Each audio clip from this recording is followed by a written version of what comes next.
Praznik za politike, praznik za novinarje. In to trojni praznik. Volili bomo poslance, župane in celo predsednika. Bogata ponudba in popusti do 50%. In ker zaradi preobilice kandidatnih list, ki jih je treba zapolniti, zmanjkuje znanih Slovencev, sem bil tudi sam nekaj časa v skušnjavi, da se pridružil cirkusu. Še posebej, ker so me ljudje spraševali na ulici, kdaj si mislim resni šiht najti. Okej, sem si mislil, kako pa ne bi bil recimo predsednik? Pisarna je lepa, namesto maratona bi pa golf igral. Če kaj razumem, kako stvari potekajo. Zdaj Šarcu je skoraj uspel, ne? Meni bi ziher toliko bolj. Jaz imam vse, kar rab dober predsednik. Dost seksualnih škandalov, pomanjkanje avtoritete, rad ogovarjam maturantke z Miška Mala. Nijam pa tako obiskanega Instagram profila, to je pa tudi res. Pa res je tudi, da si predsednik lahko sam 10 let, če te slučajno zvolijo dvakrat.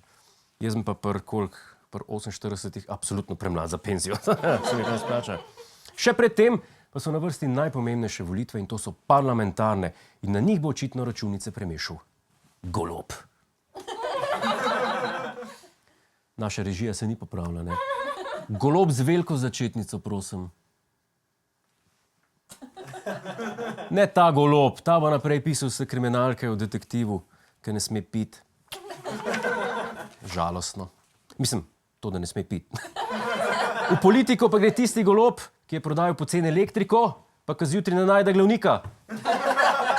Robert Golob, on bo očitno novi obraz pomladi 2022 in bo tako nasledil Šarca, ki je zaslovel s kuharskimi šarcizmi, Cerarja, ki ni jamral, in Jankoviča, ki je za vsako besedo rekel da. Čeprav ta zanj se mi ni zdel preveč nov ali pa mlad, niti takrat. Kakorkoli, politični konkurenti so Golobu prihod vzeli zelo resno. Golobi so eni specifični tiči, ki vedno v vsakem mestu poserjajo fasade in pa spomenike. Tako da ne bi več govoril o golobih. Tako pravi plemeniti Zmago. Zdaj, k sreči je bila tema oddaje, v kateri je nastopil Kultura dialoga. Dajte pomisliti, kaj bi bilo, če bi bil naslov Brez dlake na jeziku. Politika je kurba. Kot ponavadi ima gospod Zmago prav in kaj pravzaprav politični nasprotniki očitajo omenjenemu Golobu, ker do zdaj ni povedal prav veliko svojemu programu, o ekipi, o ničemer. Mu očitajo predvsem plačo v bivši službi. In kakšna je ta bila? Eni pravijo, da 7 000 evrov, drugi so pa zračunali debelih 40 000 evrov. Pa isti so računali z istih številk. A ni malo čudno? In kako na ta zaplet gledajo volilci? Grozljiv. Zakaj se vam tako zdi? Ne vem, če je temu kriva osnovna izobrazba, ampak res pomanjkljiv. Ja, nekaj bo na tem, ne? Za račun plače moraš imeti ustrezno izobrazbo. Zato avtorjem soočen predlagam, da naslednjič v studio namesto političnih analitikov povabijo kvalificirano računovodkinjo.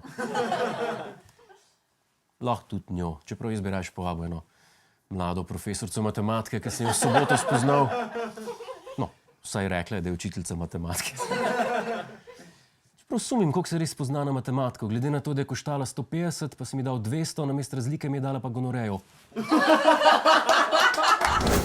Hej, to je naš YouTube kanal, klikni na ta gumb in se naroči, da boš na tekočem.